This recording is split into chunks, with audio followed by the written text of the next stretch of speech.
the air in Sundance, Wyoming, still smelled exactly the same. A sharp, clean mix of pine resin, dry dust, and the faint, metallic tang of the distant oil fields. It was the smell of home, a scent I hadn't realized I missed until the moment I stepped out of my sleek, city-bought SUV and onto the cracked asphalt of Peterson Veterinary Services. I was Dr. Noah Peterson now. Not just Noah. The doctor part felt heavy, like a new, slightly ill-fitting saddle. Dad had officially retired 6 weeks ago, trading his surgical gloves for fishing rods and leaving me to inherit 20 years of small-town veterinary practice. A practice built on handshake deals, late-night emergency calls, and an almost supernatural instinct for diagnosing bovine respiratory disease. I, on the other hand, was fresh out of my fellowship in equine orthopedics at Cornell, armed with the latest technology and a profound sense of misplaced certainty. The clinic was exactly as I remembered it. A low-slung, cedar-sided building that looked like it needed a good power washing. Inside, the familiar chaos reigned. The reception desk was buried under stacks of half-filled charts and local flyers advertising cattle auctions. "Noah, you finally made it." Mrs. Gable, Dad's long-suffering, and thankfully remaining receptionist, called out, her voice muffled by the phone pressed against her shoulder. She was a fixture here, a woman who knew everyone's allergies, grazing schedules, and marital dramas. "Just setting up shop," I said, dropping my duffel bag and surveying the cramped examination room. It was tiny compared to the state-of-the-art facilities I had just left. I missed the smell of sterile steel. Here, it smelled faintly of hay and old dog biscuits. The first few weeks were a blur of minor emergencies. A goat with bloat, a litter of puppies needing their shots, and an endless stream of bored ranchers bringing in their working dogs for routine checkups, mostly just to size up. The new doctor. The town was skeptical. I could feel it. They respected the Peterson name. But I wasn't the elder Dr. Peterson.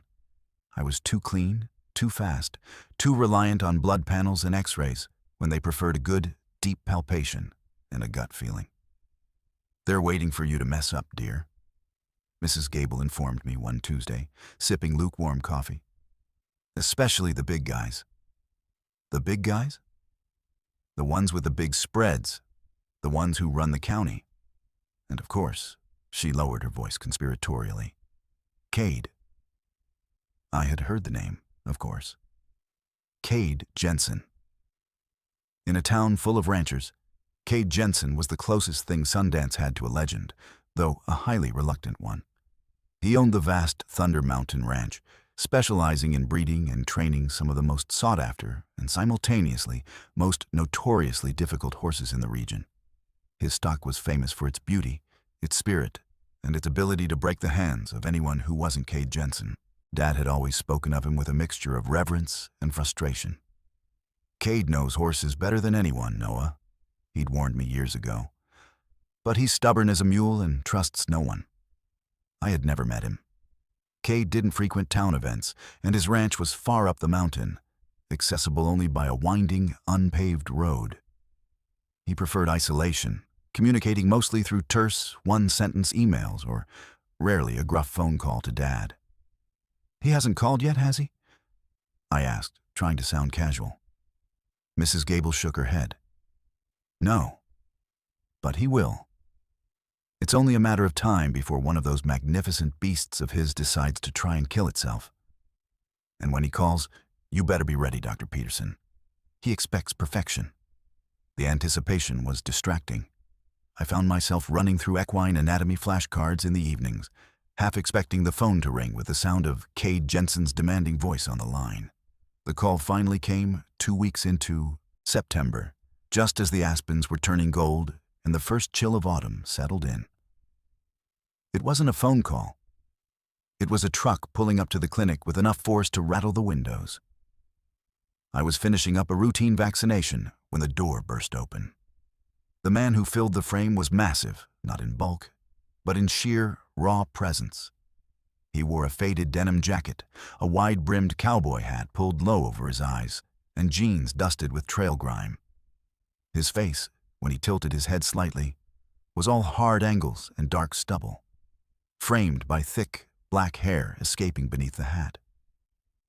He looked like the kind of man who dealt with problems by simply staring them down until they surrendered.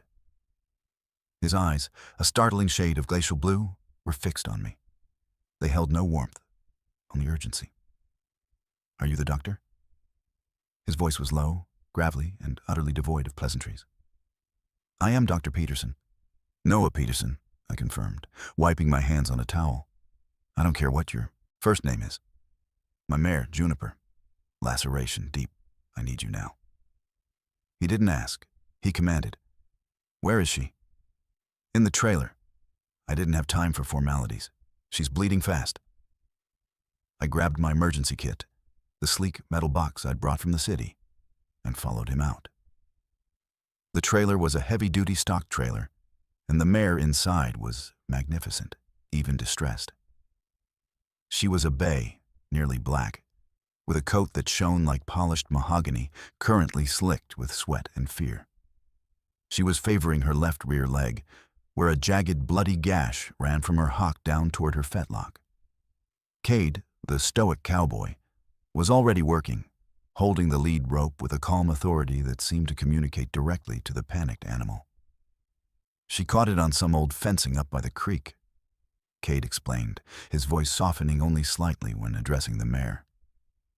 "I managed to clean it a little, but it's deep."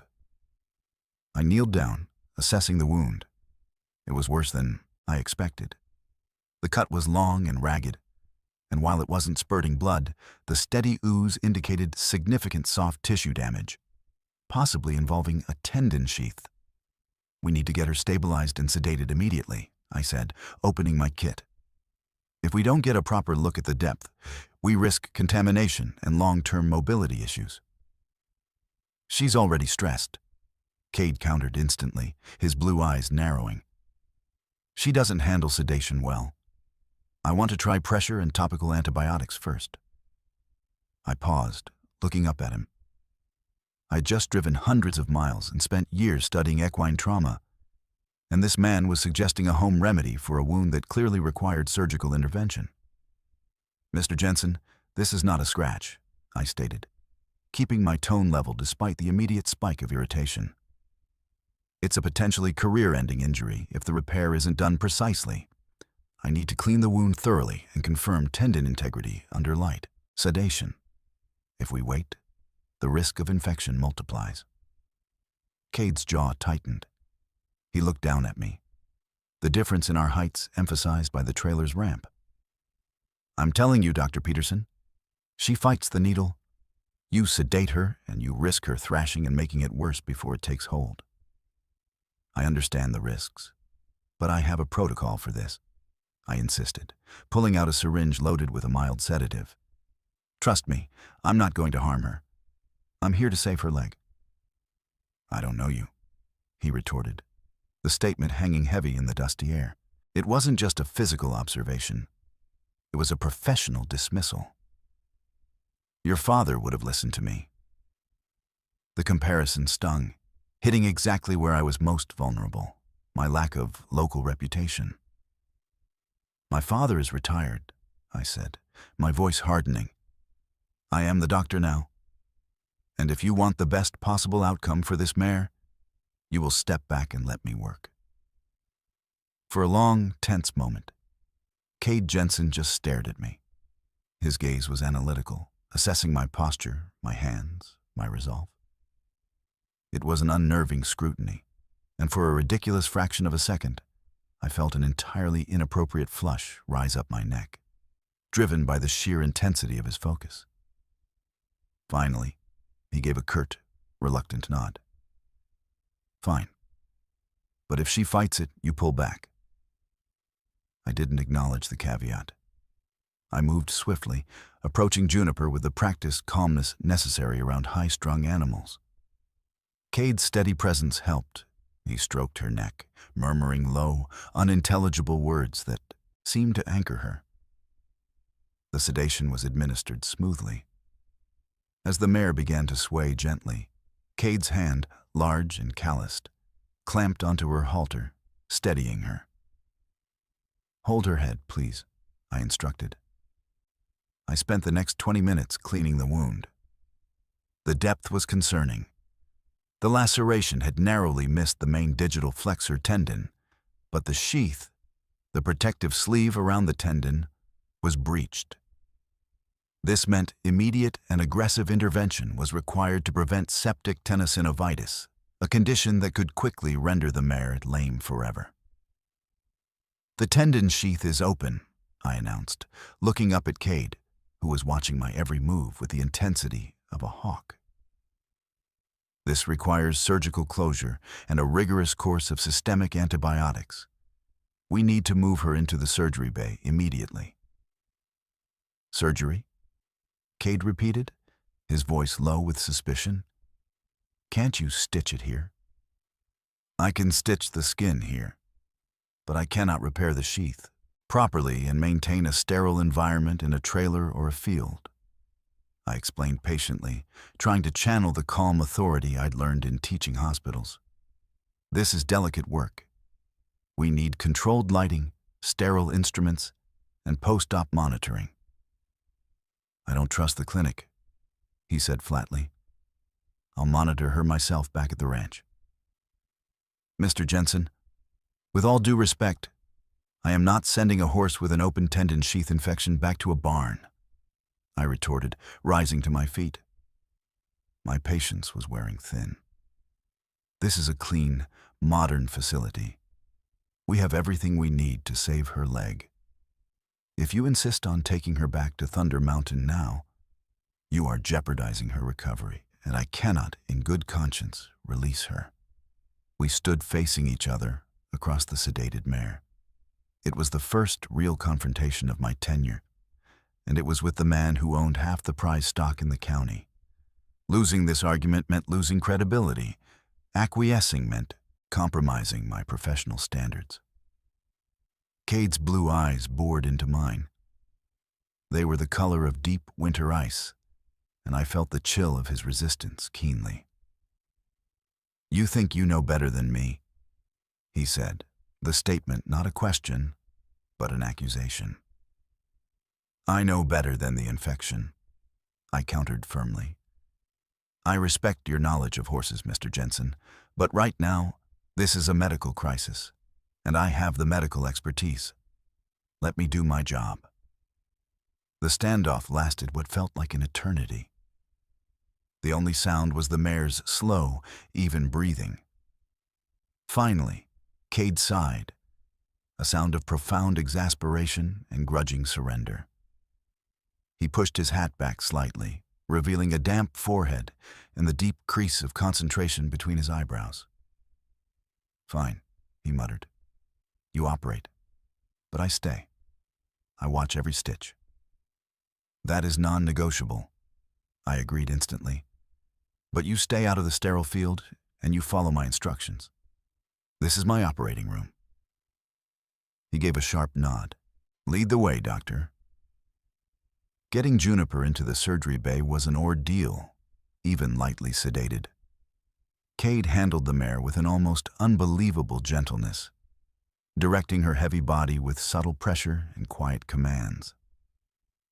Observing him work, I had to admit the man was a master. He didn't use force, he used respect, and the horse responded to it instinctively. Once she was positioned, prepped, and draped, the surgery bay suddenly felt very small with Cade Jensen standing in the corner, arms crossed over his chest, watching. I focused intensely on the repair, using micro-sutures to close the tendon sheath meticulously, followed by closing the external wound. The work was precise, demanding total concentration. For 30 minutes, the only sounds were the soft beep of the monitoring equipment, the rhythmic click of my instruments, and Cade's steady breathing from the corner. When I finally stepped back, peeling off my gloves, I felt the adrenaline drain away, replaced by a satisfying exhaustion. It's done, I announced, turning to him. The sheath is closed, and we flushed the area aggressively. Prognosis is good, provided she adheres strictly to the recovery protocol. Cade walked over slowly, inspecting the clean, bandaged leg. He didn't look at me. He looked only at the mare. "What's the protocol?" he asked. 12 weeks minimum of stall rest, followed by controlled walking, no riding, no strenuous exercise for at least 6 months, and a heavy course of antibiotics, IV for the first 48 hours, then oral. He nodded, absorbing the details. "The antibiotics, which ones?" I listed the names, explaining the rationale. He listened intently, occasionally nodding, surprising me with his depth of knowledge regarding drug interactions and equine health history. He wasn't just a cowboy. He was a highly engaged owner. "I need to keep her here for at least 2 days for observation and IV treatment," I continued. "I'll stay too," he said immediately. "Mr. Jensen, that's unnecessary. We have staff." "I'm staying," he repeated, his gaze finally lifting to meet mine. "She needs familiar scent and sound. I'll sleep in the barn, or my truck." There was no arguing with that decisive tone. And frankly, the idea of having the notoriously difficult Cade Jensen nearby to help manage the notoriously difficult Juniper was strangely appealing. "Fine," I conceded. "There's a cot in the break room you can use, but you're not sleeping in the barn, and you will not interfere with the treatment schedule." He gave the ghost of a smirk, the first hint of anything other than severity I had seen from him. "Wouldn't dream of it, Doctor. I trust you now. Mostly." "Mostly?" I echoed, unable to help the defensive note in my voice. "You use the new synthetic suture material," he pointed out, gesturing toward the sterile tray. "Expensive, but the tensile strength is unmatched. Smart choice. Dad always used silk. Took forever to dissolve." I stared at him. He had been watching the procedure so closely he'd identified the exact material I used. The man was infuriatingly observant. "Well, I'm glad my modern techniques meet your approval, Mr. Jensen." "Cade," he corrected, pulling off his hat and running a large hand through his thick, dark hair. The action was surprisingly vulnerable, and without the hat, the intensity of his blue eyes was overwhelming. "And you can call me Cade, since we're going to be spending the next 48 hours in each other's pockets." The heat returned, sharper this time. He was rugged, imposing, and completely captivating. My professional guard snapped back into place instantly. "Dr. Peterson will suffice," I replied coolly, turning toward the supply closet to retrieve the IV bags. "Stubborn," I heard him mutter under his breath, though the corner of his mouth twitched again. "Experienced," I corrected him without turning around. The next 2 days were an exercise in strained proximity. Cade stayed true to his word, occupying the break room cot but spending most of his time in Juniper's stall, quietly grooming her or simply sitting on a bale of hay, radiating an immense stillness. He was silent, but his presence was deafening. Every time I entered the stable, I felt the immediate physical shift in the air pressure. I found myself adjusting my routine, ensuring my scrubs were pristine, and triple-checking my calculations just in case those icy blue eyes decided to scrutinize my work again. He never interfered with the medication, but he asked endless, precise questions about the mechanism of action, the necessary dosages, and the potential side effects. He clearly wanted to understand the science behind the treatment, not just the ritual. On the second evening, I was charting Juniper's vitals when Cade entered the stall. He was holding 2 steaming mugs of coffee. "Strong enough to melt the snow off the roof," he offered, holding one out to me. "Thank you, Cade." I accepted, surprised by the gesture.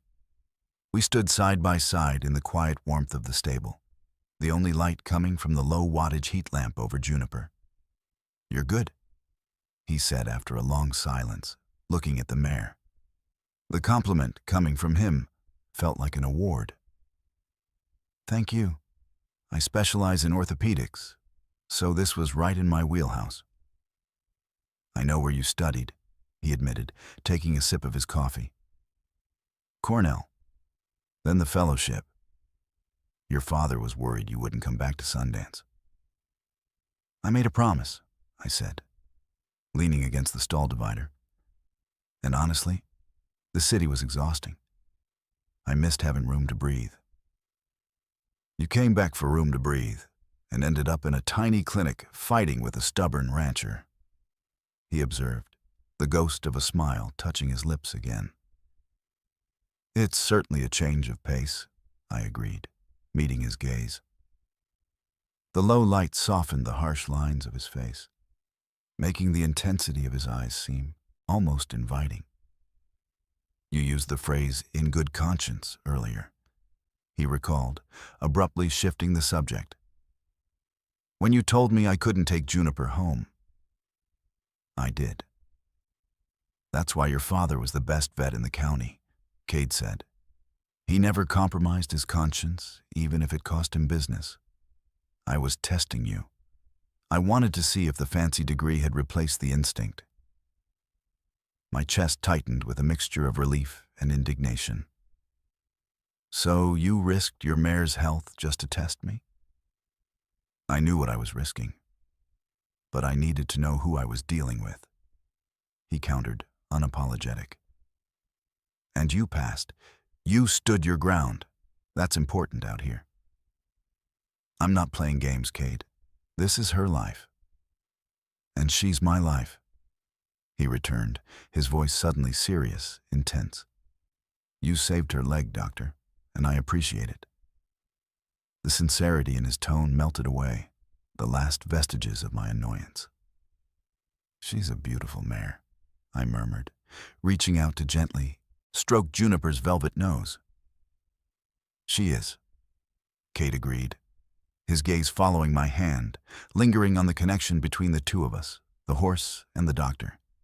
She's got spirit, like you. I drew my hand back, feeling the sudden, unexpected heat of his comparison.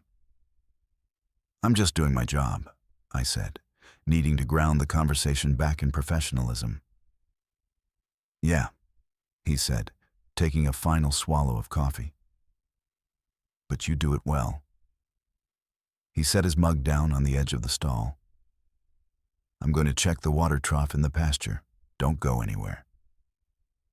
He left the stable quickly, leaving me alone with the warm, comforting smell of hay, horse, and the lingering, electric hum of his presence. I watched him walk away. His stride was long and confident, the silhouette of his powerful frame disappearing into the Wyoming twilight. I realized then that my return to Sundance wasn't just about inheriting a clinic. It was about inheriting a challenge. And that challenge, wrapped in denim and stubborn intensity, was proving to be far more captivating than any sterile surgical procedure I had ever performed. Thank you for reading the beginning of this story. If you're enjoying the tension between Noah and Cade, please give this video a thumbs up and subscribe so you don't miss part 2, where their forced proximity leads to an unexpected late-night confession. The 2 days Cade spent at the clinic were the longest, most distracting 48 hours of my professional life. He was a silent, immovable fixture, like a mountain overlooking my small valley of operation. He didn't just observe Juniper. He seemed to absorb her condition, her subtle shifts in breathing, and her tolerance for the pain medication. He was a caretaker of profound dedication. I found myself studying him just as closely. Without the pressure of the emergency, I noticed the details. The fine lines around his eyes, likely etched by years squinting into the blinding Wyoming sun. The way his dark hair curled slightly at the nape of his neck. The sheer, raw power coiled in his shoulders even when he was sitting perfectly still. He moved with the economy of someone who never wasted a gesture, and every movement was inherently graceful, despite his size. On the morning of the third day, Juniper was stable. The swelling had reduced, and she was putting cautious, minimal weight on the injured leg. "She's responding beautifully," I confirmed, adjusting her bandage. "We can transition her to oral antibiotics and send her home this afternoon, Cade. But the stall rest must be absolute. No exceptions. She'll have the best stall on the ranch," he promised, his voice low. "It's been prepped for this kind of isolation." "Good. I'll need to schedule weekly checkups here. But I'd also like to make a house call early next week just to ensure the environment is optimal and there are no hidden risks." Cade hesitated, his gaze drifting away from me, settling on the chipped paint of the stable wall. "That's not necessary, Doctor. We manage fine." "With all due respect, Cade, this isn't about managing fine," I countered, my voice firm. "This is about maximizing her chances of full recovery. The first week post-op is critical for detecting early signs of infection. I need to see the stall, the footing, and the proximity to other animals. It's protocol." He turned back, his blue eyes holding a flash of the old resistance. "You're persistent." "When it comes to my patients, yes." He sighed, the sound quieter this time, less exasperated than resigned. "Fine. Tuesday morning. Come early before the hands start moving the herds." I felt a ridiculous surge of triumph. Gaining access to Thunder Mountain, even under professional pretenses, felt like breaching a heavily guarded fortress. Later that afternoon, as Mrs. Gable processed the astronomical bill for the emergency surgery and 3 days of intensive care, Cade stood awkwardly by the reception desk. He didn't seem like a man who was used to dealing with administrative burdens. He looked like he belonged on the back of a horse, miles away from fluorescent lights and paperwork. "I'll need the full discharge summary, including the antibiotic schedule and the exact specifications for the restricted area," he told Mrs. Gable, his tone all business. I watched him from the doorway of my office. He was wearing the same faded denim jacket, but he had obviously shaved. The strong line of his jaw was clean, and I noticed a faint, pale scar near his left eyebrow that I hadn't seen beneath the stubble. He looked marginally less intimidating, and therefore, somehow, more appealing. When he looked up and caught my eye, the professional distance I was trying to maintain evaporated. There was a sudden, intense acknowledgement between us, a recognition that the past 3 days had been more than just a medical transaction. He gathered the papers and turned to leave. "Tuesday then, Doctor." "Tuesday," I confirmed, gripping the doorframe a little tighter than necessary. "And Dr. Peterson?" He paused at the door. "Thank you. Truly." He was gone before I could formulate a response, the roar of his heavy-duty truck engine swallowing the silence of the afternoon. The moment he left, the clinic felt empty. I realized, with a disconcerting clarity, that I hadn't been this focused or this challenged or this aware of another person since I'd arrived back in Sundance. I missed the low thrum of his presence, the slight tension in the air, the constant low-grade alertness he demanded simply by existing nearby. I spent the weekend obsessively researching the Thunder Mountain Ranch property records and historical breeding lines, ostensibly for Juniper's case, but secretly just to learn more about Cade. The Jensen legacy was immense.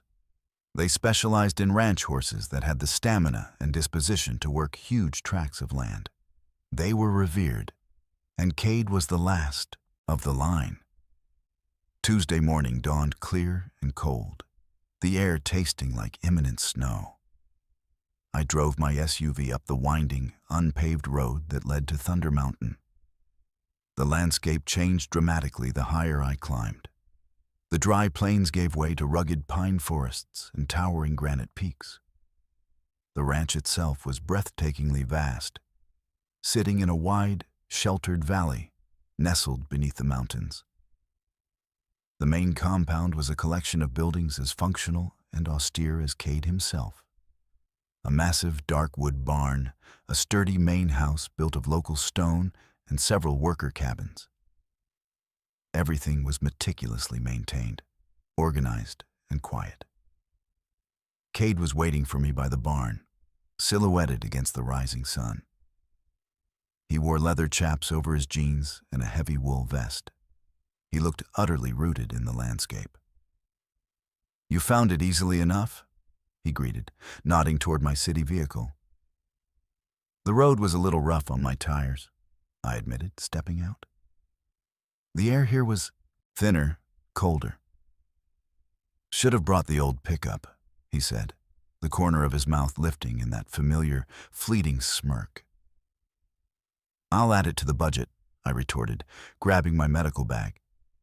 "Let's see Juniper." He led me into the barn.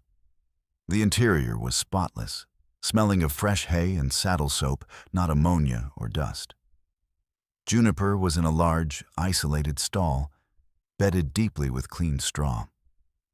"She's been quiet," Cade reported as we approached. "She tolerates the oral antibiotics mixed in the mash, but she's favoring the leg more when she stands up." I examined the wound. It was healing cleanly, with no discharge or undue heat. All good signs. "The soreness is expected," I reassured him. "The tissue is still stretched and tight. We'll keep the pain management steady." We spent the next hour reviewing the recovery setup. The stall was perfect. The footing in the small adjacent paddock, where she would eventually be allowed limited walking, was soft, well-drained sand. Cade had thought of everything. "The isolation is the hardest part for her," Cade admitted, watching her nuzzle the feed trough. "She's used to being out with the herd." "It's necessary," I reminded him. "If she overstrains that tendon, we'll be back at square one." "I know." He paused, rubbing the bridge of his nose. "I'm not used to relying on anyone else for this kind of care. Usually, I'm the one putting the horse back together." "You're a rancher, not a surgeon," I pointed out gently. "Used to be both," he murmured, the words barely audible. I waited, sensing a story lurking beneath the surface. He didn't elaborate. Instead, he led me outside. "Come on, I'll show you the worst of it." He took me to the far side of the barn, where a massive, imposing stallion was penned in a high-walled corral. The horse was a magnificent creature, a dappled gray, all muscle and nervous energy. "This is Ghost," Cade explained. "He's Juniper's sire. He's the most valuable horse on this ranch and the most dangerous." Ghost stamped his foot, snorting, his huge black eyes rolling nervously as he assessed us. "He needs a dental float and his vaccinations," Cade continued. "He's overdue, but no one gets near him, not even my regular hands." "Why not?" "He's a killer," Cade said flatly. "He's got a history of breaking arms and crushing ribs. He tolerates me, barely. My father tried to geld him when he was young, and Ghost nearly ended him. He's never forgiven us." I looked at the horse, then at Cade. The challenge was obvious. "And you want me to handle him?" "I need you to handle him," Cade corrected. "I can hold him, but I need a vet who understands that this isn't just a difficult animal. It's a fight for dominance every time you step into his space. The last vet Dad hired tried to use too much restraint and ended up with a concussion.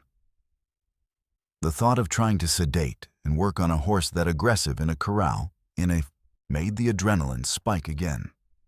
This was exactly the kind of high-stakes, demanding work I missed from the teaching hospital, but amplified by the isolation and the sheer power of the animal. I'll need heavy sedation, a tranquilizer dart, and full restraint equipment," I said, planning aloud. "We can't risk him thrashing and injuring himself or us." "No darts," Cade vetoed immediately. "He hates them. It'll make him worse. You'll have to do it by hand. I'll keep his attention." "That's insane, Cade. That's unnecessary risk." "That's the only way it's happening," he insisted, his gaze locking with mine, challenging me again. "I told you. I need a doctor who understands the horse, not just the textbook. Ghost respects courage, not brute force." I felt the familiar heat of irritation and attraction warring within me. He was pushing my boundaries again, demanding a level of trust that felt reckless. "If I agree to this," I said slowly, "you follow my instructions. Precisely. If I say back off, you back off. If I need more sedative, you don't argue." "Deal," Cade said, a flicker of approval in his eyes. We set the appointment for Friday morning. I drove away from Thunder Mountain, feeling wired, already running through dosages and psychological approaches for managing an aggressive stallion. The rest of the week was a blur of routine work, but my mind was constantly preoccupied with Friday. When I arrived at Thunder Mountain on Friday, the air was crisp, and the sky was a brilliant, cold blue. Cade was waiting, dressed in his working gear, looking formidable. "Ready to meet the devil?" he asked, handing me a pair of thick leather gloves. "As I'll ever be," I admitted, pulling them on. The confrontation with Ghost was intense. Cade was magnificent. He stepped into the corral first, moving slowly, speaking to the stallion in a low, constant rumble that was more sound than language. Ghost remained tense, but focused entirely on Cade. Anya slipped in behind them, syringe ready. I moved with the practiced quietness I'd cultivated around nervous, high-value animals. But Ghost was beyond nervous. He was hostile. As I got close, the stallion spun, snapping his huge head toward me, teeth bared. I froze, my heart hammering against my ribs. In that split second, Cade moved. He didn't use the lead rope, he simply shifted his body, putting himself between me and the horse's striking zone, maintaining eye contact with Ghost. "Easy, boy," Cade murmured, his voice utterly steady, radiating an incredible calming force. "He's just here to help." It was a mesmerizing display of nonverbal control. Cade was communicating respect and dominance simultaneously. I seized the moment, darting forward and administering the sedative quickly and cleanly into the heavy muscle of the neck. We backed away immediately. It took a tense 15 minutes for the sedative to take effect, during which Cade and I stood side by side, watching the stallion's aggression melt into sleepy compliance. "You're good with a needle," Cade commented, breaking the silence. "You're insane with a horse," I countered, still breathing hard. "It works," he shrugged. Working on Ghost was still dangerous, even sedated. Cade held the horse's head and the heavy lead rope, anchoring the animal with his sheer mass and calm demeanor. I performed the dental float, scraping the sharp edges off the molars, and administered the vaccinations. It was physically taxing and mentally draining. When it was over, and Ghost was standing drowsily, Cade finally released the rope and stepped back. We were both covered in fine dust and sweat. "Well done, Doctor," Cade said, his voice husky. "You handled him better than anyone I've seen." I felt a rush of professional satisfaction, but more than that, I felt a deep, shared exhaustion and triumph with Cade. We had faced down a danger together. "You're a phenomenal handler," I admitted, peeling off my gloves. "I wouldn't have attempted that without you." He didn't acknowledge the compliment, simply leaning against the wooden fence, watching Ghost slowly return to awareness. You must be starving, Cade said. Stay. I'll make coffee and something to eat. It's the least I can do. The invitation felt less like payment and more like an olive branch, a hesitant offering of personal time. I haven't had a home-cooked meal that wasn't microwave leftovers since I got here, I confessed. I'd appreciate that. Cade led me toward the main house. The interior was surprisingly warm and spacious, dominated by dark wood, leather furniture, and a huge stone fireplace. It felt masculine and lived in. He made the promised coffee, even stronger than the clinic's, and thick sandwiches piled high with roast beef. We ate in comfortable silence at a massive wooden table, the fatigue of the morning settling pleasantly over us. So, the city vet is eating like a ranch hand, Cade observed, watching me devour the sandwich. I told you, I missed the room to breathe, I repeated, and the space, and the silence. It's not silent, he countered, looking out the window toward the peaks. If you listen right, the mountains talk all the time. What do they say? He looked back at me, his blue eyes intense. They remind you how small you are, and how much you need to rely on what you have. Is that why you don't trust modern medicine? I asked, pushing gently. Because you rely on yourself? Cade leaned back, crossing his arms over his chest. I rely on instinct, Doctor. Instinct is honest. People, science, technology, they can fail you. The horse won't lie about where it hurts. That's a very cynical view of the world, I observed. It's an honest one, he returned. I learned early on that relying on others is risky. The air shifted, becoming heavier, more personal. I knew I was treading on thin ice, but I couldn't stop myself. What happened, Cade? He stared at me for a long time, the silence stretching taut between us. I saw a flicker of pain, quickly masked by his usual stoicism. When I was 17, my mother got sick, he finally said, his voice rougher now, stripped of its rancher authority. It wasn't a sudden thing. It was slow. Dad didn't trust the city doctors. He thought the mountain air and herbal remedies were enough. He kept her here, isolated, trusting his instinct. He ran a hand over his jaw. She died up here, alone, because my father's stubbornness cost him the chance for real intervention. The doctors in Rapid City told me later that if she'd been brought in 6 months earlier, they could have stabilized her.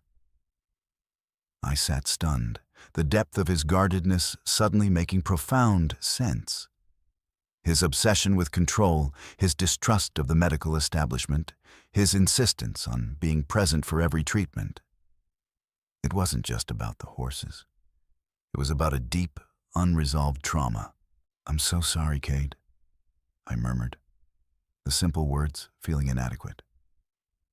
Don't be, he said, shaking his head.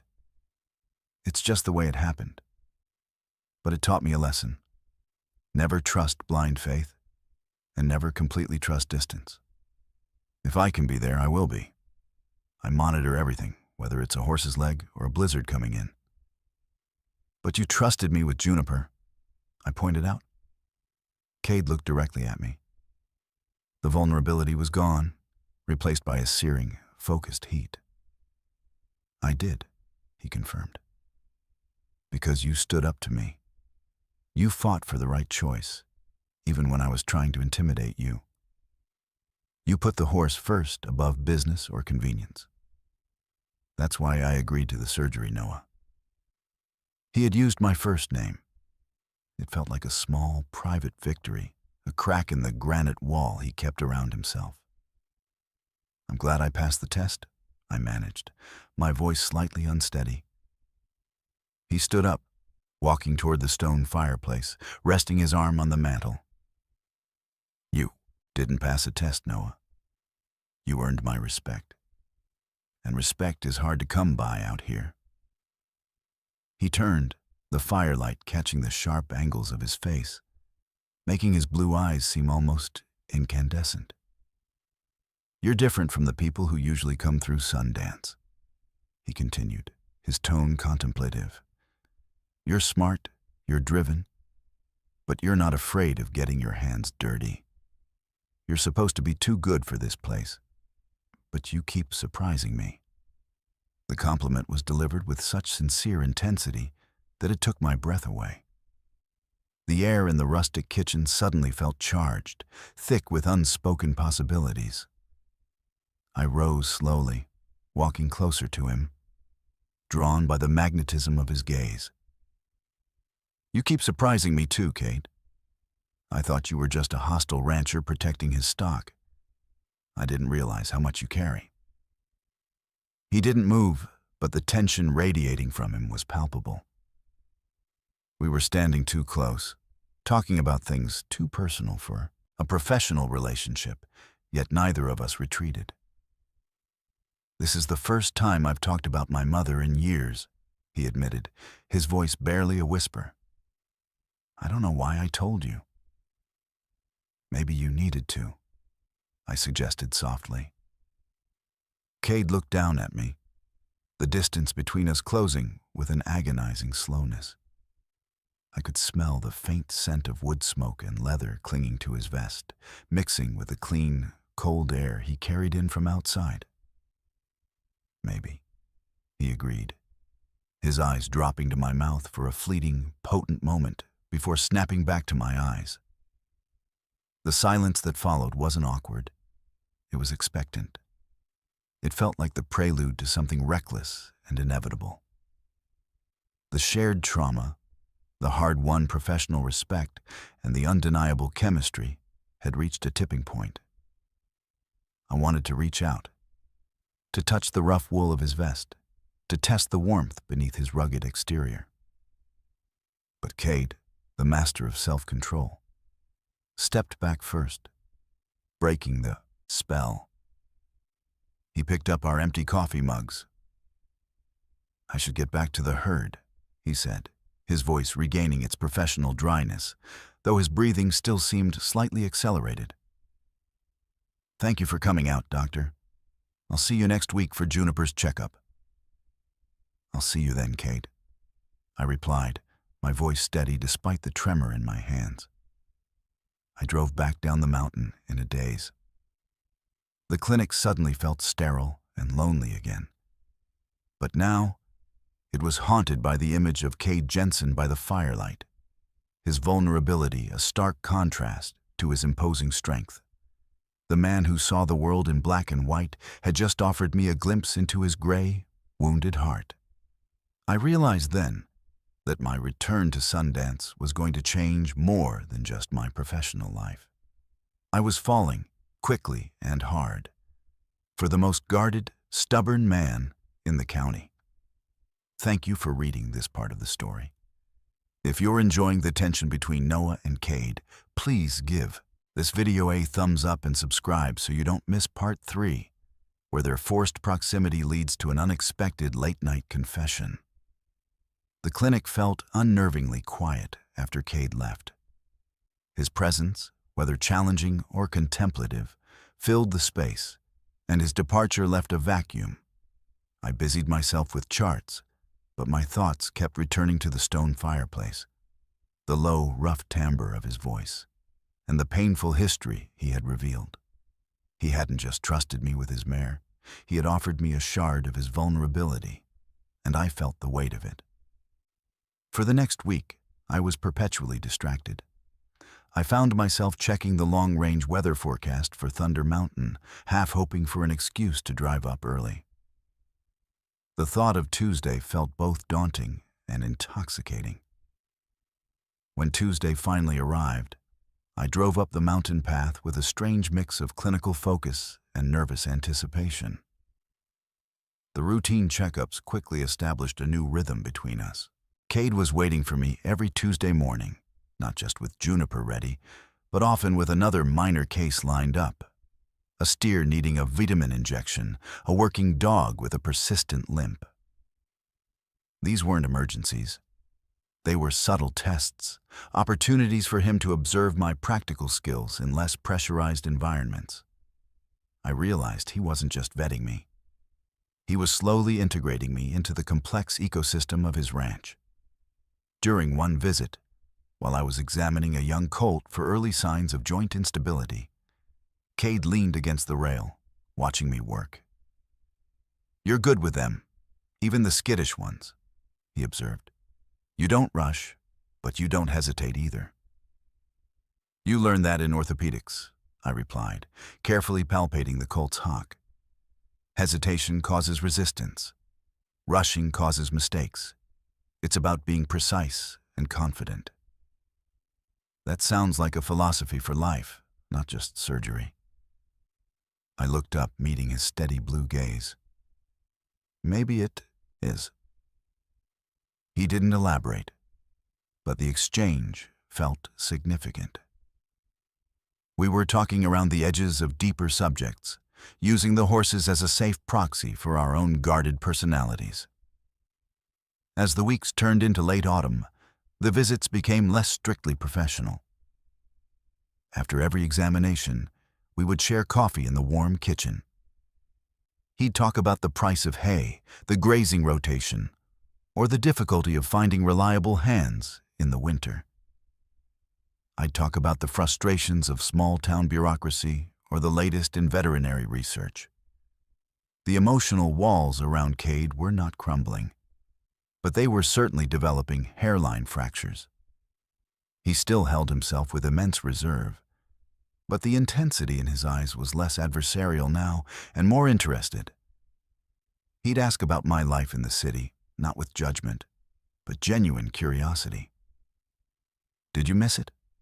he asked one afternoon, watching me sip my coffee. "The anonymity? The bright lights?" "I missed the opportunity," I admitted honestly. New York offered endless opportunities for research and cutting-edge work. But here, I gestured vaguely toward the vast, silent mountains visible through the window. "Here, I feel like I matter more. It's a different kind of purpose." "Purpose is what keeps you warm when the snow flies," Cade said, a rare, almost wistful comment. I learned that Cade lived almost entirely alone. He had 3 full-time ranch hands who stayed in the nearby cabins, but they kept their distance, respecting the boss's need for solitude. His isolation wasn't just physical. It was a deeply ingrained habit. I was the only consistent human connection he seemed to permit into his personal space, and the realization was both flattering and terrifying. I was acutely aware that I was navigating a professional minefield. Crossing the line could cost me the most significant client in the county, but the pull toward him was becoming irresistible. We are now several weeks into Noah's routine visits to Thunder Mountain, and the professional tension is thicker than ever. If you're captivated by the slow burn between the meticulous vet and the stoic cowboy, please let me know.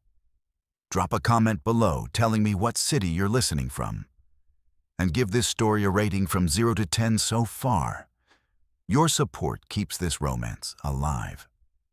The first snow of the season hit in mid-November. It was a proper Wyoming storm, fierce, sudden, and blindingly beautiful. I had driven up the mountain path for Juniper's 10th week post-op checkup. The mare was thriving, the wound was fully closed, and she was now cleared for controlled walking exercises. "She's ready to start the next phase," I told Cade, closing my kit. 30 minutes of walking daily, supervised in the soft paddock. No turning out yet. "Understood," Cade said, nodding. He looked tired. The pre-winter workload was always brutal, but he still radiated that deep, quiet strength. I gathered my things and turned toward the barn door, realizing the light outside had vanished. The wind howled, rattling the heavy wooden doors. "It looks like it's picking up fast," I observed, pulling on my jacket. Cade walked over and pulled the barn door open just a crack. A white gale immediately blasted in, carrying stinging ice crystals. He swore under his breath and slammed the door shut. "You're not going anywhere, Doctor," he stated, turning to face me. "That road closes in 5 minutes flat when it snows like this. You try to drive down, you'll end up in a ditch." A spike of unexpected, thrilling panic shot through me. "I can't stay, Cade. I have appointments tomorrow morning." "Call them," he ordered simply. "Tell Gable to reschedule. No one is getting up here until the plows run, and that won't be until morning at best. You are staying here." There was no arguing with the reality of a mountain blizzard. I pulled out my phone. Predictably, I had 0 service. He sighed, running his hand through his already messy dark hair. "The landline is in the house. Come on." We made the dash from the barn to the house, plunging through swirling snow that instantly plastered itself to our clothes. Inside the heavy stone house, the air was warm and smelled of pine and wood smoke. I made the necessary, apologetic calls to Mrs. Gable, explaining the situation. She sounded utterly unsurprised. "I figured as much, dear. Tell Mr. Jensen to keep you warm." Her cheeky tone made my neck flush. When I hung up, Cade was standing by the fireplace, tending the roaring blaze. "Everything handled?" he asked, not looking at me. "Yes, I'm officially snowed in." "Good. We'll eat soon. There's a guest room at the end of the hall. It's clean but dusty. I don't use it much." The evening settled into a domesticity that felt profoundly surreal. We made dinner together, Cade grilling thick steaks in the huge kitchen fireplace, me chopping vegetables. We worked in silent coordination, the shared task easing the sudden, intense proximity. We ate dinner at the massive wooden table, talking about mundane things: the durability of the new barn roof, the feeding costs for winter, the upcoming county fair. It was the longest, most relaxed conversation we had ever had. After clearing the dishes, we retreated to the living room. The only light came from the fireplace, casting long, dancing shadows on the stone walls. Outside, the wind howled relentlessly. Cade sat in a deep leather armchair, and I took the sofa opposite him. He was quiet, gazing into the flames, the rugged lines of his profile softened by the firelight. "Thank you for the meal, Cade," I said softly, breaking the long silence. "It's nice here." "It's lonely," he corrected, his voice low. "But it's mine. I built most of this place with my own hands after Dad passed." "That's impressive." He shifted in his chair, turning slightly to face me. "Why did you really come back, Noah?" The directness of the question, combined with the intimacy of the setting, was disarming. "I told you, I made a promise to my father. But that's only part of it," I admitted, choosing my words carefully. "When I was in the city, I was constantly surrounded by people, but I felt invisible. Here I feel seen, even if it's by the most hostile rancher in the county." Cade gave a genuine, low chuckle that resonated deep in his chest. "Hostile? Demanding, then," I amended, smiling. "But you demand excellence, and I thrive on that. I realize that the challenge here, the real, immediate impact of my work, is more fulfilling than the abstract research I was doing." He watched me intently, his glacial blue eyes absorbing every nuance of my expression. "I think you're running from something too, Doctor." I felt a sudden, sharp intake of breath. He saw right through me. "Why do you say that?" "You're too good at your job, too polished, to be truly content in a place that operates on gut instinct and handshakes," he observed. "You came back, but you're still holding on to that city life like a lifeline. You're afraid to commit fully to this." He wasn't entirely wrong.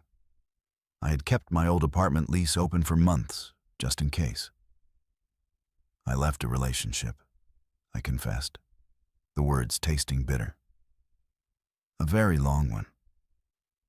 My partner, Mark, he didn't understand why I wanted to leave the prestige, the career track. He thought moving back here was professional suicide. We argued. I chose Sundance. He didn't choose you, Cade stated flatly. He chose the life he wanted. And I chose the life I needed, I said, feeling the old pain surface. It felt like professional abandonment to him. But I needed to prove that my skill wasn't defined by the size of the hospital I worked in. Cade nodded slowly. I understand choosing what you need over what people expect. It's a lonely choice, but it's the only honest one. The shared vulnerability, his trauma, my abandonment, created an immediate, intense bond. The professional barriers dissolved completely in the warmth of the fire. I stood up slowly, walking toward the fireplace, needing to move, needing to bridge the distance. I stood beside Cade, gazing into the mesmerizing flames. You said you were lonely here, I murmured, my voice barely audible above the wind outside. Sometimes, he admitted, his voice rougher now. Most times. It takes a lot to run this place. It doesn't leave much room for anything else. Like what? I prompted, turning to face him. He looked up at me. We were standing closer than we had ever been before, close enough that I could feel the heat radiating off his body, the subtle scent of leather, pine, and clean male sweat. Like connection, Noah, he whispered. Like trust, like letting someone in. My heart hammered against my ribs. I knew where this was going, and the inevitability of it was terrifying and exhilarating. You've let me in, I pointed out, my gaze locked on his. Professionally, he countered, though the denial lacked conviction. He lifted a large, calloused hand and gently brushed a stray lock of hair off my forehead. The touch was feather light, but it sent a shock wave through me. This isn't professional, Doctor. I know, I breathed. His eyes were dark, intense, and focused solely on me. The raw need in his expression was breathtaking. He had spent his life controlling every aspect of his world, and in this moment, he looked completely surrendered to the chemistry between us. I shouldn't do this, he muttered, his thumb tracing the line of my jaw. Then don't, I challenged, though my body was leaning slightly into his touch. He didn't pull away. Instead, he closed the final inch between us. His kiss was everything I expected and nothing I anticipated. It wasn't gentle. It was immediate, demanding, and utterly consuming. It was like the Wyoming wind. Powerful, cold at the surface, but filled with a deep, urgent heat beneath.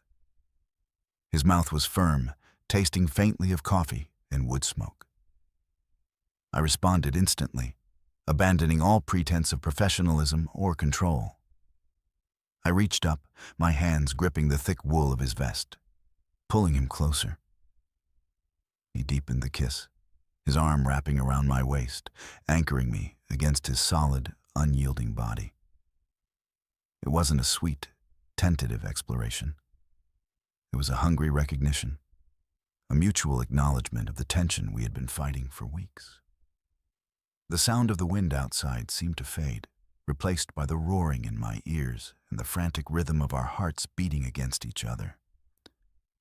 When he finally pulled back, he rested his forehead against mine, both of us breathing heavily. I told you I was stubborn, he rasped, his eyes still closed. I told you I was experienced, I managed, fighting for control. He opened his eyes, and the blue fire in them was mesmerizing. This changes things, Noah. Yes, I agreed softly. It does. He didn't apologize for the kiss, nor did he try to dismiss it as a momentary lapse. It was a fact, a sudden, irreversible shift in our dynamic. He stepped back, his hand lingering on my arm for a moment before dropping away. The air instantly felt cold where his body had been. "You should get some rest," he said, his voice now carefully neutral, returning to the stoic rancher persona, though the tremor in his hands betrayed him. "The storm won't break until dawn." "Cade." "Go, Noah," he insisted, turning back to the fire. "I need a minute." I understood.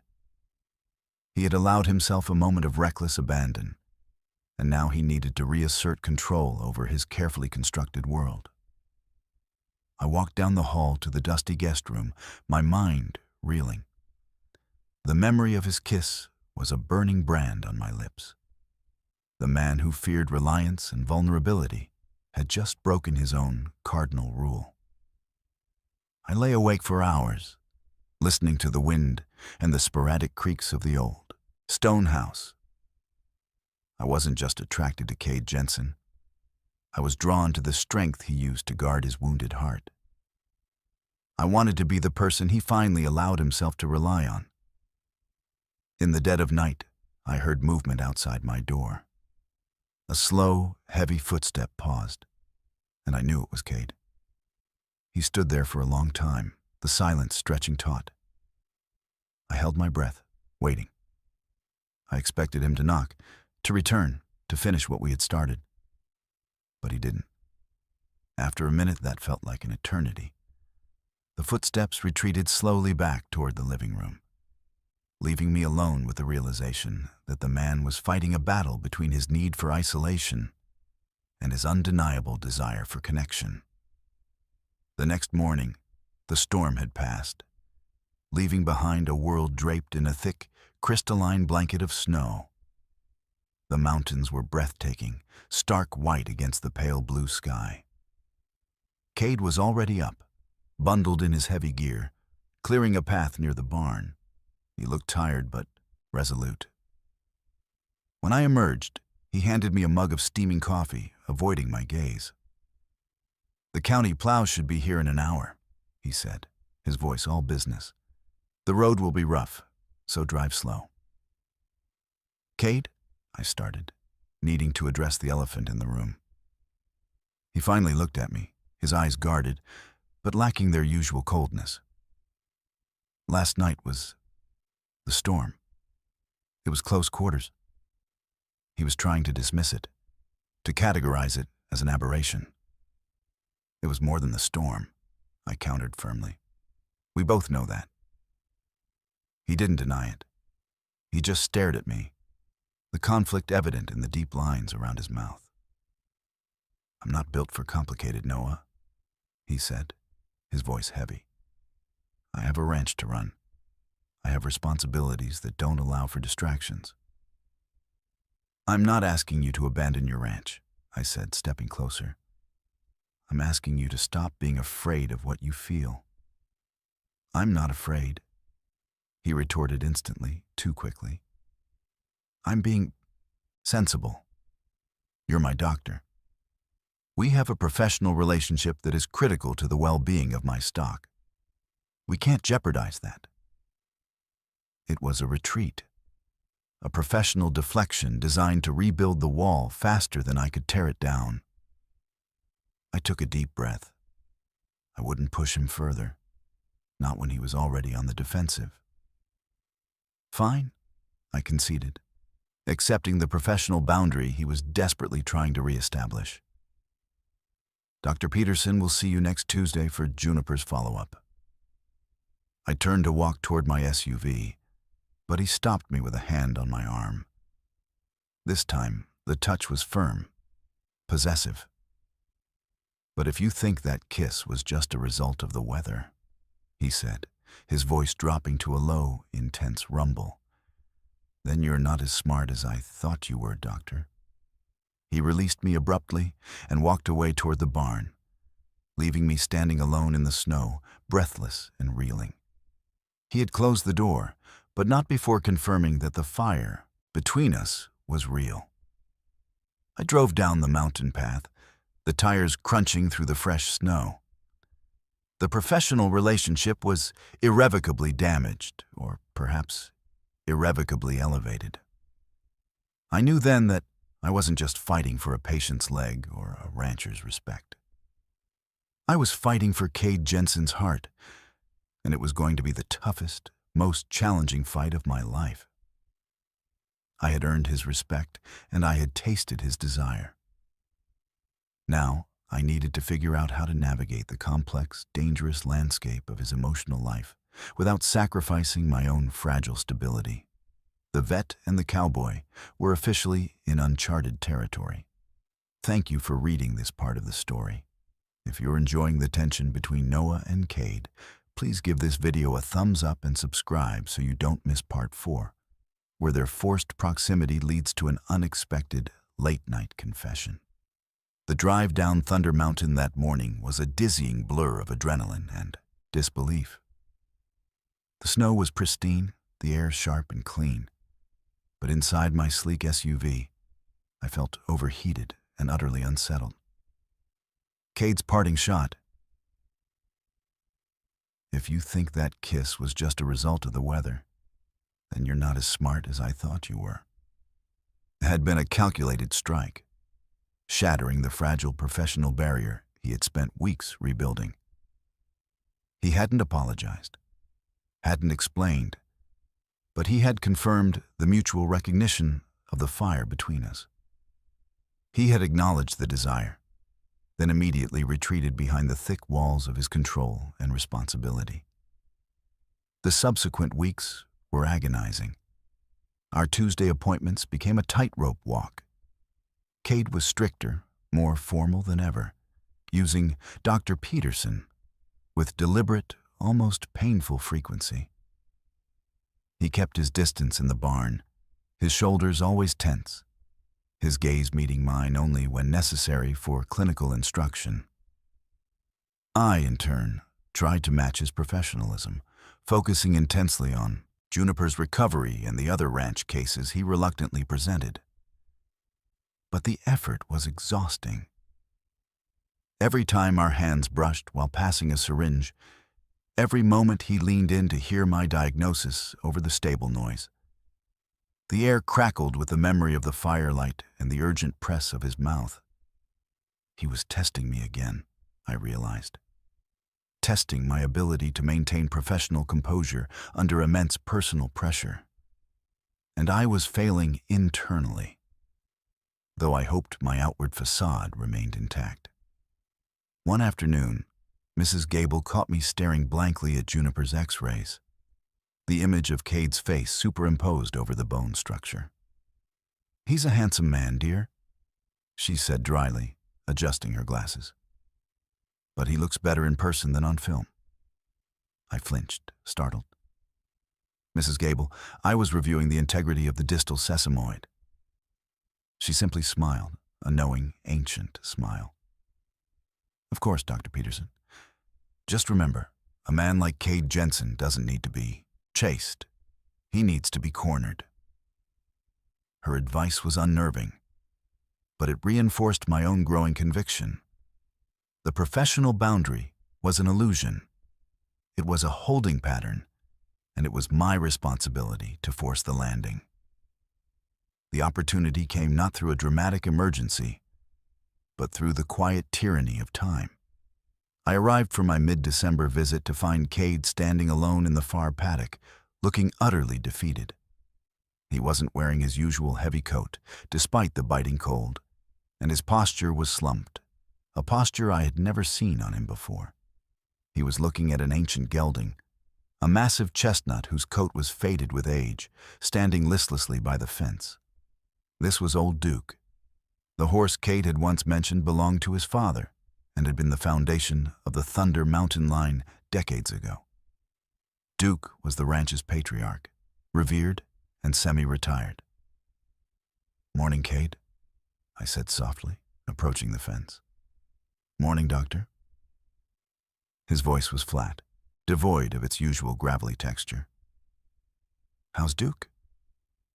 Cade shook his head, looking away. He's done. Been slowing down for months, but this week, he won't get up without help. He's refusing feed. I know what needs to happen. The admission was heavy. I knew old Duke was well into his 20s, a good, long life for a working horse. But the decision to end a life, especially one so deeply integrated into the fabric of the ranch, was devastating. I walked over and gently examined the old gelding. The signs were undeniable: advanced arthritis, rapid weight loss, and the dull, resigned look in his eyes that only animals facing the end possess. He's in pain, Cade, I confirmed, stepping back. We can manage it, but only for a short time, and it won't be quality of life. Cade leaned heavily against the fence rail, his breath fogging the cold air. I know. I've known for a month. But I keep waiting for the weather to warm up, for him to have one good day. You're waiting for him to tell you it's okay, I supplied. He won't, Cade whispered, running a hand over his face. He's too damn stubborn. He's waiting for you to tell him. It's okay, I corrected gently. He's held on because you needed him to. Cade turned away, walking a few paces toward the barn, then back again, restless and agitated. It's weakness, Noah. Letting go. It's mercy, I countered, my voice firm. It's the hardest part of loving an animal, Cade. It's the ultimate act of selflessness. He stopped, his blue eyes finally finding mine, raw and desperate. My father, when he was dying, he held on to life with everything he had. He made it a fight. He made us all fight with him. I felt like I failed him when he finally went. The connection was immediate and painful. His fear of letting Duke go was intrinsically linked to his fear of the loss of control he had witnessed with his parents. Letting go felt like a betrayal. You didn't fail him, I said, walking toward him, stopping just outside his personal space. You honored his fight. But Duke isn't fighting, Cade. He's tired. He's asking for peace. The air was thick with the weight of decades of unresolved grief and the immediate pain of impending loss. Can you do it now? He asked, his voice barely audible. Before I lose my nerve. Yes, I confirmed instantly. But you need to be with him. He needs you there, talking to him. Cade swallowed hard, nodding once. I know. The procedure was quiet and quick. It was always the hardest part of my job, but in the silent, cold paddock, with the weight of Cade's history pressing down, it felt monumentally difficult. Cade stood by Duke's head, his large hand resting on the horse's muzzle, murmuring low, unintelligible words. He didn't cry, but his stoic facade was crumbling around the edges. When the old gelding finally sighed and gently settled into the soft dirt, a profound silence descended upon the ranch. Cade remained kneeling for a long time, his hand still resting on Duke's neck. I waited patiently, giving him the space he desperately needed. When he finally rose, his eyes were red-rimmed and distant. He looked like a man who had just carried a tremendous, invisible weight across a finish line. I need to. He trailed off, unable to complete the sentence. I'll handle the rest, I assured him gently.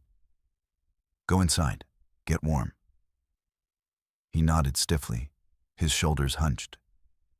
He walked toward the house without looking back, leaving me alone in the cold twilight with the remains of the old ranch horse.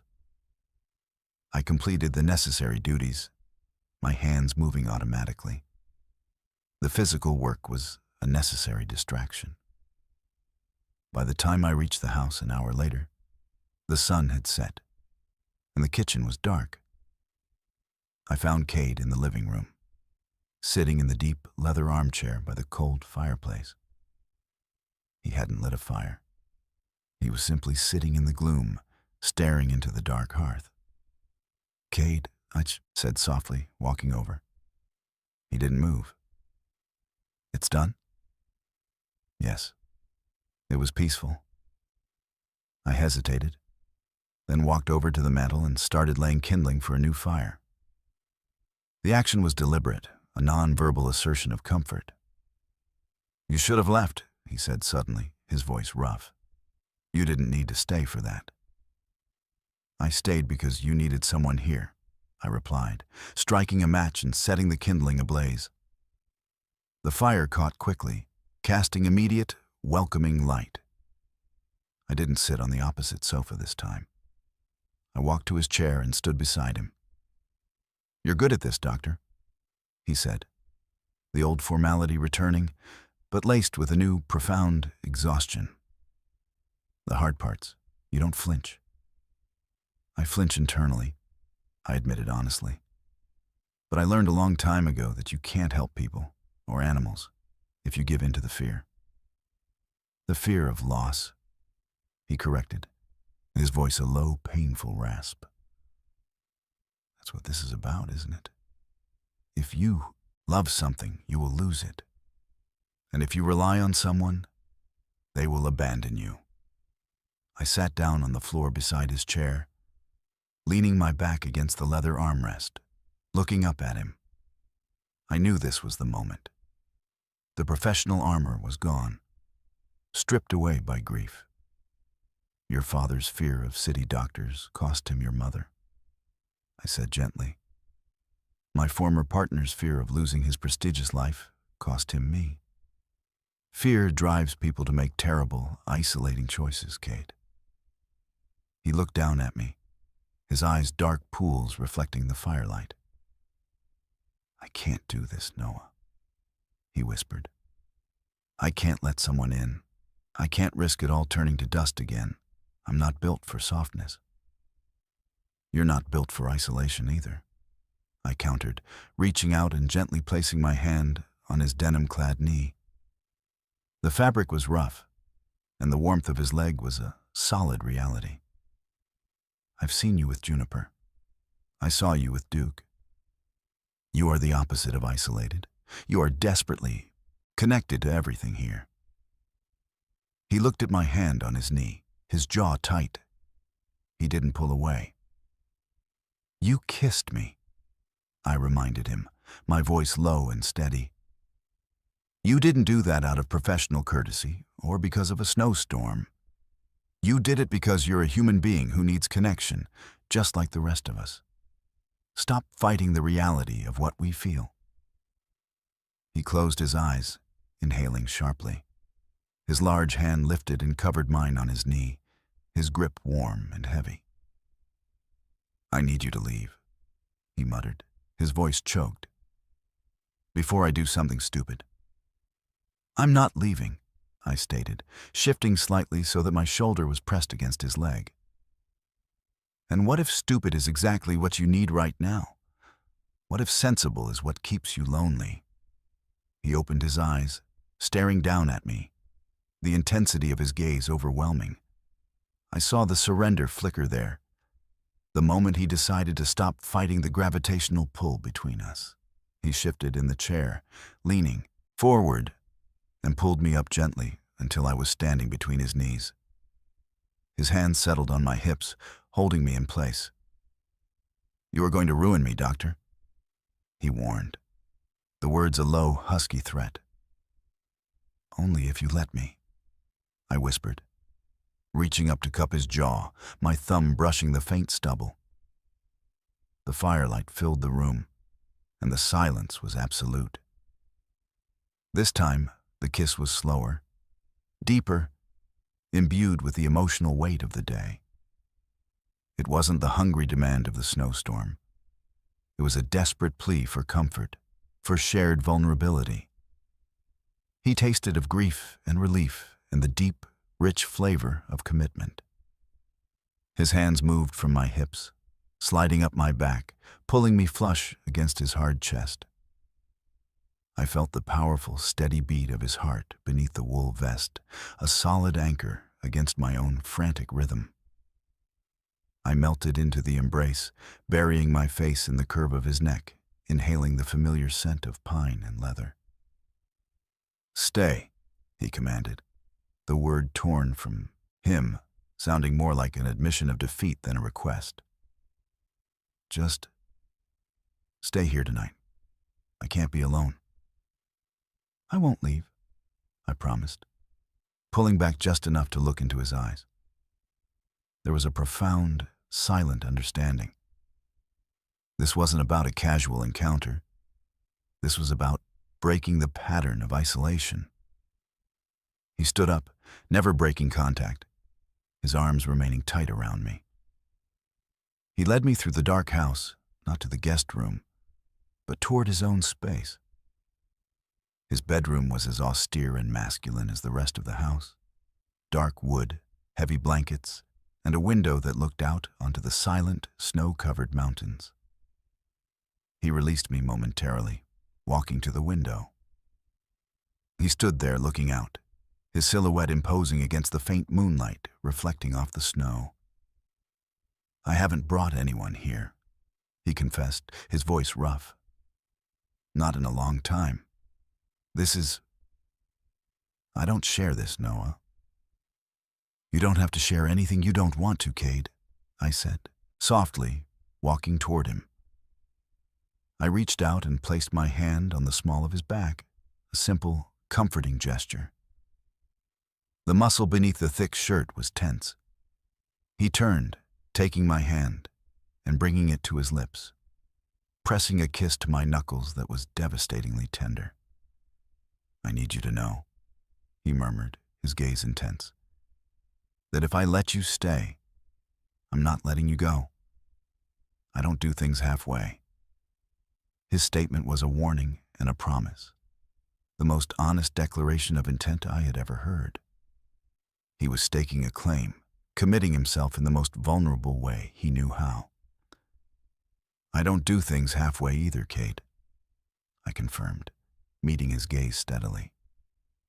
He nodded, a flicker of relief easing the tension in his shoulders. He didn't rush. He simply pulled me close again, leaning down to kiss me with a deep, patient tenderness that was worlds away from the desperate urgency of the snowstorm kiss. He began to unbutton my shirt slowly, deliberately, his eyes never leaving mine, as if seeking permission at every step. My hands went to the heavy wool of his vest, pulling the rough material away from his broad shoulders. The clothes fell away, one layer at a time, until we were standing skin to skin in the cool, silent room. The firelight filtering in from the hall cast a soft glow. His skin was warm, rough, and smelled of the outdoors. His body was exactly as I had imagined. Powerful, scarred by the demands of his life, a landscape of hard muscle and resilience. He led me to the bed, pulling the heavy blankets back. We settled beneath them, the sudden warmth and comfort a welcome contrast to the cold outside and the emotional chill of the day. We didn't speak. Words were unnecessary. Instead, we communicated through touch, hands tracing tired lines, searching for comfort, seeking connection. He held me close, his arms wrapping around me, his body a solid, immovable presence that chased away the loneliness. This wasn't about the frantic energy of lust. It was about the profound relief of finally finding safety. He held me as if I were the anchor he had been searching for his entire life, and I held him just as tightly, recognizing the wounded, vulnerable man beneath the cowboy exterior. We lay there for hours, the silence broken only by the sound of our synchronized breathing and the soft, rhythmic beating of our hearts. I felt the tension drain out of Cade, replaced by a deep, weary peace. Just before I drifted off, I felt him shift. He lifted his head, kissing the top of my head gently. "Thank you, Noah," he whispered into the darkness. "Thank you for staying." I just tightened my grip, burying my face against his chest. feeling the immense satisfaction of having finally breached the fortress. I had earned his respect, and now I had earned his vulnerability. The vet and the cowboy were officially entangled, not by professional necessity, but by shared grief and undeniable love. Thank you for reading this part of the story. If you're enjoying the deep emotional connection between Noah and Cade, please give this video a thumbs up and subscribe so you don't miss Part 5, the thrilling conclusion, where they face the consequences of their boundary-breaking night and decide the future of their life together in Sundance. The sun, a blinding white disk, was just beginning to crest the eastern peaks, pouring cold, brilliant light through the window when I woke. The room was silent, save for the deep, steady rhythm of Cade's breathing beside me. I lay perfectly still for a moment, savoring the warmth and the utterly foreign weight of his arm thrown across my chest. He was still asleep, his face relaxed, the harsh lines softened by sleep and the faint light.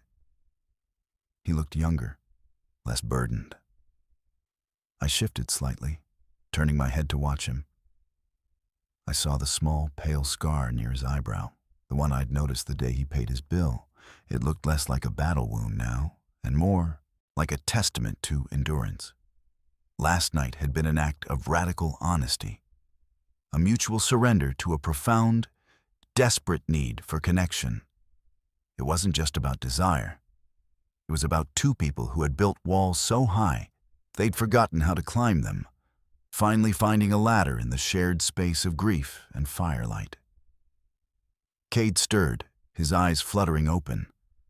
The glacial blue was instantly sharp, assessing the room, then settling on me. For a fleeting second, the vulnerability remained, and his gaze was soft, almost hesitant. Then the walls snapped back into place. He pulled his arm back, sitting up abruptly. The heavy blanket slid down, revealing the hard, muscular definition of his back. He swung his legs over the side of the bed, reaching for his discarded jeans. The movement was quick, efficient, and immediately distant. "Morning, Doctor," he said, his voice clipped, already regaining its familiar, rough authority. I sat up, pulling the blanket around me. "Good morning, Cade." I watched him dress, the silence in the room heavy with unspoken questions and the palpable regret of a man who suddenly felt exposed. "We need to talk," I stated, keeping my voice calm and even. He paused, jamming his foot into a boot, refusing to meet my eyes. "There's nothing to talk about, Noah. The blizzard broke. Duke is buried. We were both tired and cold. It happened. We move on." The casual dismissal stung, a sharp contrast to the profound intimacy of the night. "Move on," I repeated, rising to my knees on the bed. "Cade, you invited me into your home. You showed me your deepest pain, and you told me you wouldn't let me go. You don't get to treat that like a momentary lapse in judgment." He stood up, fully dressed now, turning to face me. He looked formidable, fully armored again. "It was a lapse," he insisted, running a frustrated hand through his hair. "I told you, I'm not built for complicated. I have a clinic full of patients who need me, and you have a ranch full of stock that needs you. We had a necessary moment of comfort, and now we prioritize the work." "No," I countered, throwing the blanket off and standing to face him, ignoring the sudden chill of the room. "You are prioritizing fear. You are terrified that if you admit what happened meant something, you'll lose control. You're afraid of relying on anyone after what happened to your mother." His jaw tightened, the accusation hitting its target perfectly. "Don't psychoanalyze me, Peterson." "I'm not," I insisted, walking closer until I was standing directly in front of him. "I'm telling you what I saw last night. I saw a man who was strong enough to run this whole mountain, but not strong enough to let himself be human. You opened the door to me, Cade. You don't get to slam it shut without acknowledging the consequences. His breath hitched. He looked down at me, his eyes warring with himself. The professional defense was crumbling under the weight of the personal attack. And what do you want the consequences to be? He challenged, his voice dangerously low. You want me to risk everything I've built here for a fling? You're a city vet, Noah. You're not meant for this life.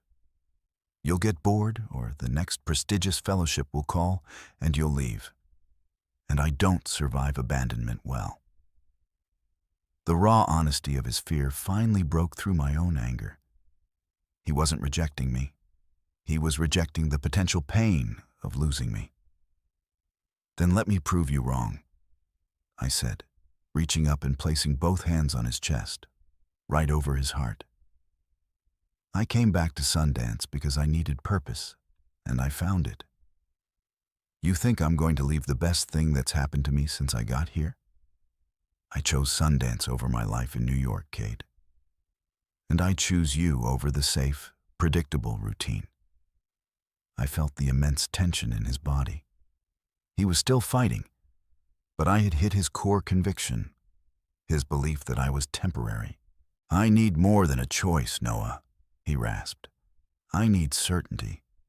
I need to know that if I let you into this life, you're in it for the long haul.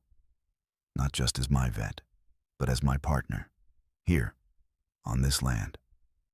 I am in it, I confirmed, my voice unwavering. I'm not looking for a temporary escape. I'm looking for a home, Cade. And I think I found it, right here, with the most difficult, stubborn man in Wyoming. He looked at me for a long, silent moment, searching my eyes for any hint of deceit or hesitation. The conflict in his expression slowly subsided, replaced by a profound, terrifying acceptance. His hands rose, settling around my wrists, his thumb tracing the pulse point. Then we do this right, he said, the words heavy with intent. No more games. No more Dr. Peterson. We are partners. Professionally, personally. You get to see the books, you get to argue protocol, and you stay. We figure out how to make two stubborn people fit on one mountain. It wasn't a proposal, but it was a commitment, delivered in the only language Cade Jensen knew, the language of responsibility and ownership. We figure it out, I agreed, a surge of overwhelming relief washing over me. He finally smiled, a small, genuine curve of the mouth that transformed his rugged face. It was the most beautiful thing I had ever seen. He closed the distance, pulling me into a fierce, possessive embrace.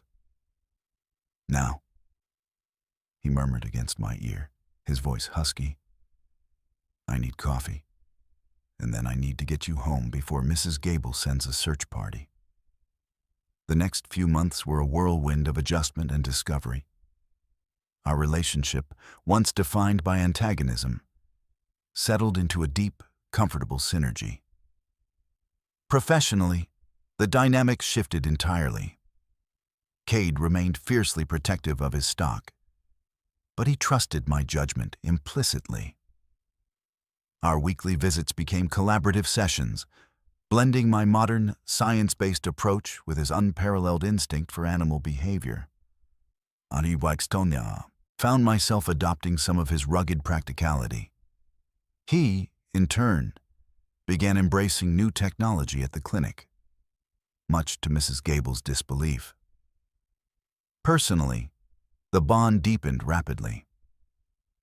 Cade was still reserved, but the vulnerability he had shown me became the foundation of our relationship. He didn't offer flowery declarations, but his commitment was evident in every action. The way he always checked on me during late-night calls, the way he adjusted his schedule to make sure we ate dinner together, and the quiet, fierce pride in his eyes whenever I successfully handled a challenging case. I, in turn, learned to read his silences, recognizing the difference between the stoic rancher and the man who needed comfort. I moved into the Thunder Mountain house in early spring. It was a gradual process, starting with leaving a toothbrush and ending with unpacking the last of my orthopedic textbooks into the small, unused study Cade cleared out for me. The ranch hands, initially wary of the city vet, quickly came to respect me, especially after I saved a prize bull from a dangerous colic case, a feat that earned me a grudging nod of approval from even the most seasoned foreman. Cade and I found our rhythm in the vast isolation of the mountain. Our days were filled with hard work, dust, and the constant, satisfying effort of running a massive ranch. Our nights were slow, warm, and intimate, spent by the stone fireplace, talking or simply resting in the profound comfort of shared silence. One evening, as the last remnants of snow melted off the high peaks, we were sitting on the porch swing, watching the sunset paint the sky in hues of orange and purple. Cade had his arm draped heavily around my shoulders, his weight a comforting presence. Juniper is due for her first serious ride next week, he mused, looking toward the pasture where the mare was grazing contentedly. She's fully recovered. You did good, Noah. We did good, I corrected, leaning my head against his shoulder. He tightened his arm around me. I was a fool to think I could run this place, or my life, completely alone. I needed you to come back here.